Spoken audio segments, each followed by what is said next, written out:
68 milioni e 258 mila euro sono stati destinati dal Ministero dell'Interno ai comuni del Friuli Venezia Giulia per ripristinare immobili e infrastrutture pubbliche danneggiati dal maltempo dell'estate 2023. La fetta maggiore, pari al 29%, dei 235 milioni stanziati dal governo, suddivisi in due annualità, 2025 e 2026, a favore delle 5 regioni colpite 2 anni fa dagli eventi alluvionali, oltre al Friuli Venezia Giulia, Veneto, Lombardia, Abruzzo ed Emilia-Romagna. Un centinaio i comuni interessati nel territorio regionale per circa 260 interventi di ripristino. In occasione della pubblicazione del decreto a Palazzo Antonini Belgrado di Udine, il presidente della regione Massimiliano Fedriga e l'assessore regionale alla protezione civile Riccardo Riccardi hanno illustrato alle amministrazioni comunali coinvolte le principali novità. Un intervento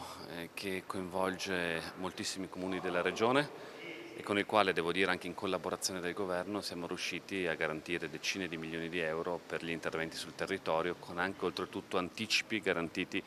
da Regione Friuli Venezia Giulia stessa. Quindi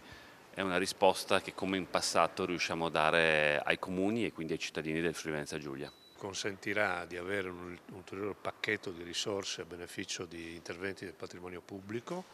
che saranno gestiti dai comuni,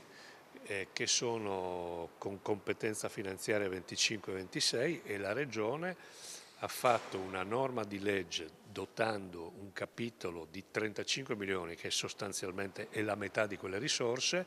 per anticipare ai comuni e quindi non metterli in sofferenza di disponibilità di cassa per poter fare i lavori nel minor tempo possibile. E adesso ogni comune avrà la titolarità di questo finanziamento direttamente dal Ministero, organizzerà dei tempi, delle scadenze per fare dei progetti per completare questi lavori,